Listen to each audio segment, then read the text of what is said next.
जय हिंद दोस्तों। मैं विशाल पवार त्यागराज क्लासेस में आप सभी का स्वागत करता हूं। दोस्तों जो है हमारा भाई चैप्टर चल रहा था कंकाल तंत्र यानी कि स्केलेटन सिस्टम, जिसकी जो है हमारी एक क्लास भाई हो गई थी। आज ये हमारी दूसरी क्लास है। इससे जो पिछली क्लास थी उसमें एक तो बताया गया था कि जो कंकाल है वे दो टाइप के हो सकते हैं, एक तो बाह्य कंकाल और एक आंतरिक कंकाल। ये मतलब वो कल की बात है जो कल बताई गई थी।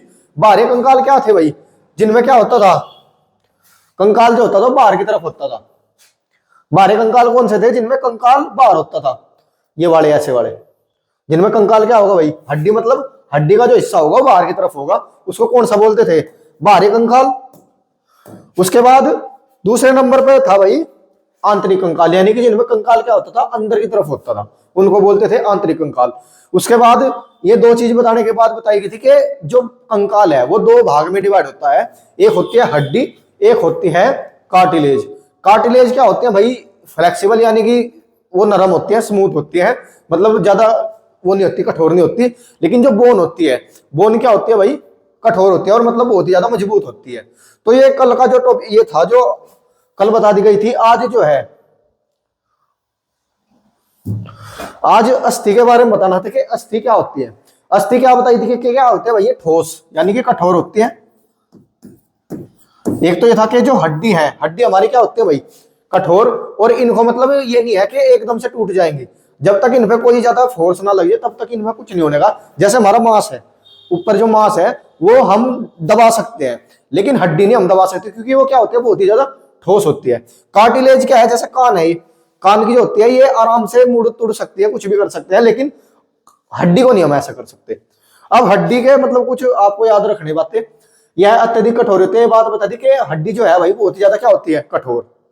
उसके बाद दूसरे इसमें कैल्शियम फॉस्फेट और कैल्शियम कार्बोनेट से, मतलब जो हड्डी है हमारी, मतलब बोन है, वो जो होती है कैल्शियम फॉस्फेट CaPO4। उसके बाद एक होता है कैल्शियम कार्बोनेट यानी कि CaCO3। दो चीज से मिलकर जो है हड्डी हमारी बनी, जिसकी वजह से ये क्या होती है, इन दोनों चीजों की वजह से ही जो हड्डी है वो बहुत ज्यादा क्या होती है? कठोर होती है, मतलब ठोस होती है। यह ऑस्टियोब्लास्ट कोशिका से बनी होती है। जैसे जो सेल है यानी कि कोशिका है, तो जो जिस सेल जिससे हड्डी बनेगी हमारी, वो कौन सी कोशिकाएं होती हैं? ऑस्टियोब्लास्ट। जो हमारी हड्डी है वो कौन सी कोशिका से बनेगी? ऑस्टियोब्लास्ट कोशिका से बनेगी। ओसिन प्रोटीन का मतलब है जैसे कि कोई भी प्रोटीन हो सकते हैं। जो हड्डी है, हड्डी में कौन सा प्रोटीन होता है भाई? ओसिन प्रोटीन से जो है हड्डी हमारी बनी होती है। आज थोड़ा हैंग हो रहा है,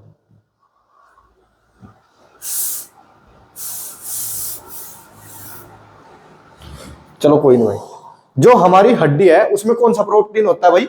ओसिन प्रोटीन। अस्थि, रक्त नलिका तथा तंत्रिका तंत्र में पाई जाती है। अब जो हमारी हड्डी है, मान लो शरीर के अंदर हड्डी है, ये शरीर के अंदर क्या है भाई? हड्डी। हड्डी के बाहर की तरफ क्या होगा भाई? मांस। हड्डी के बाहर क्या होगा? मांस। अब जो ये इसी यही बात बोली गई है कि जो अस्थि होती है उनमें कुछ रक्त की नलियां होती हैं, और हमारा जो तंत्रिका तंत्र है, यानी कि जो हमारी रीढ़ की हड्डी वाला है, जो भी मतलब दिमाग से रिलेटेड जो भी है, वो हड्डियों से ही जुड़े होते हैं। क्योंकि जो हमारे शरीर में खून बनता है ना भाई, वो हड्डी के अंदर बनता है। जो हमारी हड्डी है, हड्डी के अंदर पाया जाता है बोन मैरो। हड्डी के अंदर क्या होता है भाई? Bone marrow. और बोन मैरो से ही क्या होता है? खून बनता है, और वो सारे शरीर में आता है। लेकिन हड्डी खून का यूज नहीं करती, ये मतलब याद रखने की बात है। हड्डी में खून बनता है लेकिन हड्डी खून का यूज नहीं करती। वो खून सारा कहां जाएगा? नसों के थ्रू हमारे सारे शरीर में चले जाएगा। तो ये होता है भाई। इसके बाद क्या है? रक्त नलिका तंत्रिका तंत्र पाए जाते हैं। हड्डी में जो होता है 50% तो होता है पानी, और 50% क्या होता है? कार्बनिक पदार्थ, यानी कि जो कार्बन है, कार्बन के जितने भी पदार्थ है उससे मिलकर जितनी भी चीज है वो हड्डी में 50% पाए जाएंगे, और 50% क्या होगा भाई? हड्डी में पानी होगा। 30 वर्ष की अवस्था में हड्डियों में घनत्व अधिक हो जाता है। इसका मतलब क्या है? अब जैसे कि कोई छोटा बच्चा है या लड़का है या हम हो गए, हम 30 से नीचे के हैं, मतलब 30 साल हमारी उम्र नहीं हुई है, तो अगर हमारी एक दो बार हड्डी टूट गई हमें कोई दिक्कत नहीं होने की। लेकिन अगर हमारी उम्र 30 साल से ऊपर की होगी और हमारी हड्डी एक बार टूट गई तो उसको जुड़ने में थोड़ा टाइम लगेगा। इसका मतलब क्या है? जैसे छोटा सा बच्चा है, छोटे बच्चे में क्या होती है? हड्डियां 206 से ज्यादा पाई जाती है। उसमें क्या होता है? उस टाइम वो हड्डी जुड़ सकती आराम से। कोई लड़का है छोटा, उसकी एक बार हड्डी टूट गई, वो 15-20 दिन में या उससे पहले ही ठीक हो जाएगी। लेकिन जैसे जैसे आप बड़े होगे, 30 साल से ऊपर की आपकी उम्र होगी, उसके बाद आपकी हड्डी ऐसे नहीं जुड़ सकती जैसे 30 साल से पहले जुड़ गई, क्योंकि हड्डी के बीच में जो घनत्व है ना, मतलब वो क्या घनत्व का मतलब हो गया भाई, कठोरता है, वो थोड़ी कम होनी या ज्यादा होनी शुरू हो जाए, ऐसा होता है भाई ये। इसके बाद है जन्म के साथ 270, ये मैंने आपको बताया कि जब बच्चा जन्म लेता है, यानी कि बस बिल्कुल जन्म लिया है, उस टाइम जो लगभग 300 हड्डी होती है शरीर में। जब बच्चे का जन्म होता है उस टाइम कितनी हड्डी होती है? लगभग 300, 270 से लेके 310 तक होती है। आप मतलब जैसे वर्टिब्रेट्स है, हमारी रीढ़ की हड्डी है, उसके भी बहुत सारे टुकड़े होंगे। मान लो हमारे हाथ में 2 हड्डियां, एक ये यहाँ पे, इसके भी क्या होंगे, मान लो एक टुकड़ा, तो ये अलग अलग होते हैं उस टाइम। बाद में आराम आराम से जुड़ने शुरू। उसके बाद जैसे हम बाल्यावस्था में आए तो 208 होगी, और जैसे हम थोड़े बड़े हो गए हो तो फिर कितने हो जाएंगे? 206। ये मतलब लास्ट होती है, 206 के बाद बढ़ती नहीं। ये था, इसमें अस्थि होती है ऐसी, ये आपको मतलब नोट करना भाई सारा, इसमें कोई दिक्कत होगी नहीं। अब उसके बाद क्या है, अब कुछ जोड़ होते हैं भाई। मान लो हड्डी किसी चीज से जुड़ रही, जैसे ये एक अस्थि है, हड्डी,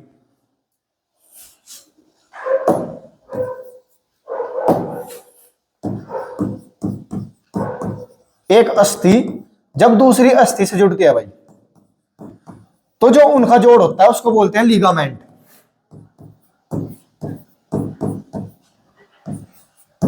उसको क्या बोलते हैं भाई? लिगामेंट। उसके बाद एक अस्थि है और वो मांस के साथ जुड़े, उसको बोल लेंगे टेंडम। तीसरा क्या है? अगर मांस और मांस दोनों जुड़े, मांस और मांस दोनों जुड़े, तो उसको बोलते हैं सेलेक्सर। तो ये 3 है भाई। इनमें से एमसीक्यू में आपके साथ क्वेश्चन आ सकता है कि अगर हड्डी और हड्डी का जोड़ हो तो उसको क्या बोलेंगे? जैसे ये हड्डी है और ये दूसरी हड्डी, तो ये जो जॉइंट है इसको बोल लेंगे लिगामेंट। अस्थि प्लस बोन, हमारे शरीर में ये है हड्डी अंदर बिल्कुल, इसके बाहर की तरफ है मांस, तो जो ये हड्डी और मांस का जोड़ हो रहा इसको बोल लेंगे टेंडम। लेकिन मांस और मांस, मान लो एक तरफ मांस थोड़ा ज्यादा हो गया, उसके ऊपर थोड़ी परत कम होगी, तो मांस और मांस की परत को क्या बोल लेंगे? सेलेक्सर।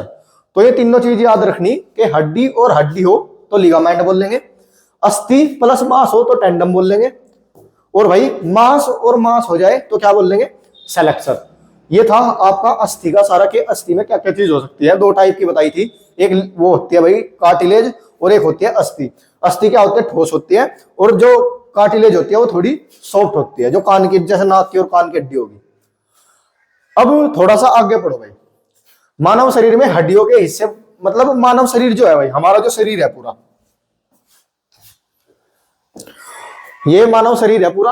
अब जो इसमें हड्डी है, मतलब बोन है जो, वो अब 2 हिस्सों में डिवाइड होंगी। कुछ तो होंगी ऐसी बोन जिनका काम है सपोर्ट प्रदान करना, यानी कि हमें खड़े रखने में मदद करना। कुछ हड्डी ऐसी होंगी जो मतलब कुछ और काम में मदद करेंगी। तो ऐसे ही जो हड्डी है मानव शरीर की, वो 2 भाग में बटेगी। एक तो होता है इसमें एपेंडिकुलर, और एक होता है इसमें एक्सियल, और हिंदी में इनके नाम क्या होंगे भाई? एक अनुबंधीय उपांगी हो, यानी कि एपेंडिकुलर बोलते हैं जिसको, एक होती है अक्षीय यानी कि एक्सियल। तो ये 2 टाइप की हड्डी को, मतलब हमारे शरीर को जो है 2 पार्ट में डिवाइड कर दिया गया, एक तो अनुबंधीय उपांगी में और एक अक्षीय में। अब हमें यही टाइप वाइज पढ़ने कि इसमें कितनी कितनी हड्डी होंगी। अब जो है एपेंडिकुलर यानी कि जो अनुबंधीय है, इसका मतलब होता है जो हमारे शरीर को खड़ा करने में, जैसे हमारे हाथ हो गए, पैर हो गए, या और जैसे हम खड़े हैं, तो जो ये हमारी हड्डी है इनको बोलते हैं एपेंडिकुलर। हमारे हाथ की, हथेली की हड्डी होगी, पैर की हड्डी होगी, जितनी भी है ये सारी किस्में होंगी एपेंडिकुलर में। उसके बाद एक होती है भाई एक्सियल, जो अक्षय बोली, ये होती है 80 और ये होती है 126। टोटल जो दोनों को जोड़ेंगे तो कितनी आएगी? 206। एपेंडिकुलर का काम क्या होता है? जो हमारे शरीर को स्ट्रेंथ देना है, मतलब खड़े करने में। और एक्सियल का क्या काम होता है? हमारे जैसे ऑर्गन है, दिमाग है, दिमाग को जो बाहर से प्रोटेक्शन कर रही। उसके बाद रीढ़ की हड्डी है, रीढ़ की हड्डी में बीच में क्या है भाई? रीढ़ की हड्डी जो है इसके इधर है ये, तो ये किसी चीज को क्या कर रही भाई? प्रोटेक्ट कर रही। तो प्रोटेक्ट करने का काम जो करेंगी, हमारा दिल है, दिल के बाहर की जो हड्डी होंगी उनको भी क्या बोल लेंगे? एक्सियल हड्डी। तो ये वाली है ऐसी हड्डी।